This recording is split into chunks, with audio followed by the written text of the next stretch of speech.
Class 11th का physics है, जिसमें chapter motion in straight line का क्वेश्चन नंबर 18 को सोल्व करना है। तो क्वेश्चन नंबर 18 में दिया हुआ है क्या, ये फिगर 2.15 यानी NCERT एक्सरसाइज बुक में दिया हुआ है। ठीक है, फिगर दिया होगा और लिखा हुआ है क्या, gives a speed time graph of a particle in motion along a constant direction, 3 equal intervals of times are shown इन।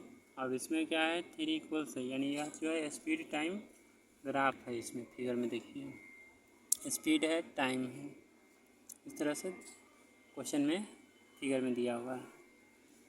कह रहा है क्या, in which interval of the average acceleration greatest in magnitudes, यानी किस इंटरवल में जो है average acceleration ज़्यादा है, मैक्सिमम है। ठीक है, पहला हो गया कंडीशन नंबर 1। सेकेंड में in which interval is the average speed greatest, और किस इंटरवल में जो है एवरेज स्पीड मैक्सिमम है, यानी सबसे ज़्यादा है। कंडीशन नंबर सेकेंड हो गया, यानी एक ही क्वेश्चन में अलग अलग पूछ रहा है। ठीक है, choosing the positive direction as the constant direction of motion, give the sign of V and A in 3 intervals, यानी साइन बतलाना है हमें पॉजिटिव है कि निगेटिव है, जिसमें स्पीड का और एक्सीलरेशन ये दोनों का। तो देख रहे हैं इसमें क्या है, स्पीड और एक्सीलरेशन, यानी कंडीशन नंबर 3 हो गया। फिर कंडीशन 4 में what are the acceleration at the points ABC and D। अब बताना है कंडीशन में ABCD का जो है एक्सीलरेशन क्या है। ठीक है, ये ऐसे 4 कंडीशन है। तो सबसे पहले NCERT जो बुक दिया हुआ है एक्सरसाइज में, उसमें न्यू वाले बुक में देखिएगा क्वेश्चन नंबर 18 होगा, चैप्टर 2 चैप्टर है motion in a straight line, जिसमें फिगर जो दिया हुआ है ना, तो उस फिगर को क्या करना है, सेपरेट बनाना है हर कंडीशन के लिए। तो ध्यान से समझिएगा और उसी तरह बनाइएगा। ठीक है, तो क्वेश्चन में है जैसे फिगर में इस तरह का दिया हुआ है, तो उसमें स्लोप देखिएगा, मैंने भी अलग अलग कर दिया है यहाँ पर। तो स्लोप है, यानी पूछा है एक्सीलरेशन क्या है, तो एक्सीलरेशन जैसे क्वेश्चन नंबर है 16 और 17 में पढ़े हैं, वेलोसिटी निकालना होता है स्पीड, तो सबसे पहले स्लोप पे चलते हैं। तो यहाँ में स्लोप देखना है किसका क्या है। तो इस वाले कंडीशन में देख रहे हैं, कंडीशन जो है A का दिया हुआ स्लोप। ठीक है, तो स्लोप जो है इसका यहाँ तक हो रहा है, और B वाले कंडीशन का देख रहे हैं तो स्लोप इस तरह से आएगा। ठीक है, NCERT बुक में सेम देखिएगा इसी तरह होगा। और D वाले जो है कंडीशन, इसका स्लोप यहाँ पर आएगा। इसके बाद देख रहे हैं सबसे ज़्यादा स्लोप किसका है, तो देखिए स्लोप सबसे ज़्यादा इस फिगर में यहाँ पर इसका बन रहा है ना। और एंगल जो बनेगा, तो एंगल इसका है किस तरह का बनेगा, तो एंगल बनाने के लिए क्या होता है, tan थीटा लेते हैं स्लोप, यानी स्लोप का रिलेशन tan थीटा से होता है। तो इसमें जो एंगल बनेगा इसका, ये इस तरह एंटी क्लॉकवाइज में यहाँ पर बनेगा, यह एक्यूट एंगल इस तरह से बनेगा। ठीक है, एंटी क्लॉकवाइज है और यहाँ भी एंगल है, यह सबसे कम है।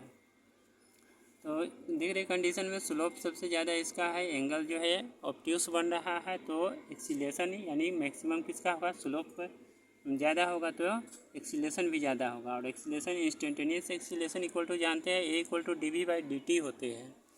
तो A इक्वल टू dV/dt यानी स्लोप हो गया tan थीटा, तो मैक्सिमम स्लोप है किसका, B का है, टाइम इंटरवल सेकेंड्स, ये सेकेंड वाले है 2 नंबर, तो यही है स्लोप हो गया मैक्सिमम 2, और एक्सीलरेशन इस तरह क्या हो जाएगा 2 का मैक्सिमम हो जाएगा। कंडीशन नंबर फर्स्ट हो गया। फिर कंडीशन नंबर सेकेंड में पूछा जा रहा है कि speed in which interval is the average speed greatest, यानी किसका स्पीड है सबसे ज़्यादा। तो स्पीड निकालने के लिए है सेकेंड फिगर में देखेंगे। सेकेंड फिगर में देखिए यहाँ से जो है इसका जो स्लोप बना है, ये इसका इस तरह से गया है, यानी डिस्टेंस जैसे पढ़े हैं, डिस्टेंस किसका क्या है यह देखना है। यहाँ पर देख रहे हैं किसका क्या है, और यहाँ पर देख रहे हैं, तो सबसे ज़्यादा जो कंडीशन देख रहे हैं स्पीड जो ट्रेवल हो रहा है टाइम के साथ, ये कंडीशन नंबर 3 के लिए, यानी D पॉइंट पे, तो D पे है सबसे ज़्यादा है, तो ये हो गया हमारा D का। तो स्पीड टाइम मैक्सिमम हो गया किस में, 3 नंबर में। कंडीशन सेकेंड भी हो चुका है।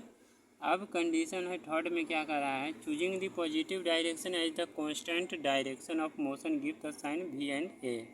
अब हमें साइन बतलाना है किसका, स्पीड का और एक्सीलेशन का। तो स्पीड का साइन किस तरह देखेंगे और एक्सीलेशन किस तरह देखेंगे वह देखना है। तो स्पीड के लिए कंडीशन नंबर 3 है। तो इसमें देखते हैं स्पीड हमें एंगल से मालूम चलेगा। कैसे है, तो यहाँ पर देखिए एंगल जो बनेगा यह जो है यहाँ पर इस तरह एक्यूट एंगल, यह 90 डिग्री से कम है और एक्यूट एंगल्स है, ठीक है। और इस तरह यहाँ पर भी देख रहे हैं एक्यूट एंगल्स। और ये तो ऑब्ट्यूस हो गया है क्योंकि स्लोप ज़्यादा है और यह जो है ग्राफ को शो करेगा, ठीक है, मैं ऑब्ट्यूस को। दूसरी कंडीशन क्या है, यह देखना इसमें भी एक्यूट है। तो इसमें देख रहे हैं यह जो है क्वाड्रेंट पढ़े है, फर्स्ट सेकेंड थर्ड।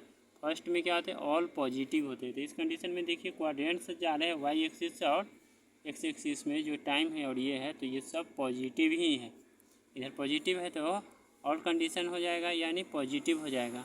और फर्स्ट वाले कंडीशन के लिए वेलोसिटी पॉजिटिव है स्पीड, तो एक्सीलेशन अब इसका देखना है। तो एक्सीलेशन इसके साथ जो है एक्यूट बन रहा है। स्लोप इसका क्या है, यानी tan थीटा जो बनेगा वह एक्यूट बनेगा, 90 डिग्री से कम है तो ये पॉजिटिव हो गया, ठीक है। इसके बाद है सेकेंड वाला में यह ऑब्ट्यूस बन रहा है, ये भी है पर, ठीक है। तो ऑब्ट्यूस के लिए निगेटिव। इसके बाद थर्ड वाले कंडीशन में देखना है। तो थर्ड वाले कंडीशन में यह एक्यूट बन रहा है। इन क्या होता है कि अगर यही हॉरिजेंटल पे रहता है तो इसका एक्सीलेशन 0 होता है, लेकिन थोड़ी सी जो है एक्यूट ये कंडीशन बन रहा है, इसलिए इसका एक्सीलेशन थर्ड वाले का निगेटिव हो गया, यानी स्पीड पॉजिटिव और एक्सीलेशन निगेटिव। और इसके बाद है नेक्स्ट क्वेश्चन है what are the acceleration at the points ABCD। और ABCD पे एक्सीलेशन बताना है। तो देखिए ए पे जो ये कंडीशन है ना एक्सीलेशन का, यह हॉरिजेंटल फॉर्म में है, ठीक है। ये जो जाएगा यह हॉरिजेंटल में, ये भी हॉरिजेंटल में। तो अभी जस्ट बतलाया है जो स्लोप बनेगा जब हॉरिजेंटल में होंगे तो उसका एक्सीलेशन 0 हो जाएगा। तो ऑल कंडीशन के लिए एक्सीलेशन क्या हो गया, 0 हो गया। तो इस तरह इस ग्राफ को समझने के लिए सबसे पहले हमें स्लोप के बारे में समझ लेना है, जो थ्योरी है टॉपिक है, यानी मोशन इन स्ट्रेट लाइन में उसे थोड़ी सी पढ़ लेंगे। अगर वो पढ़े हुए हैं तो अच्छी है, और जो न्यू स्टूडेंट है उसके लिए फिगर को सेपरेट करके पढ़िएगा। जैसे जैसे अभी मैंने बतलाया है सेपरेट उसी तरह देखिएगा बना कर, तो जल्दी ही ये आपको अच्छी तरह समझ में आ जाएगा। और स्लोप के बारे में समझ गए, स्लोप अगर मैक्सिमम है, ठीक है, तो एक्सीलेशन मैक्सिमम होगा। स्लोप मिनिमम है तो एक्सीलेशन मिनिमम होगा।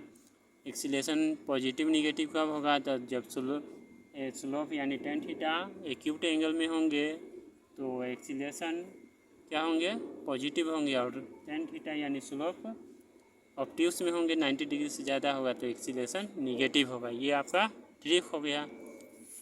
स्लोप अगर हॉरिजेंटल पे बनता है यानी tan थीटा हॉरिजेंटल पे है सेम इस तरह से बनेगा, ठीक है, तो उस समय एक्सीलेशन क्या हो जाएगा, 0 हो जाएगा। ये सब हमें ट्रिक थोड़ा सा ध्यान में रखना है।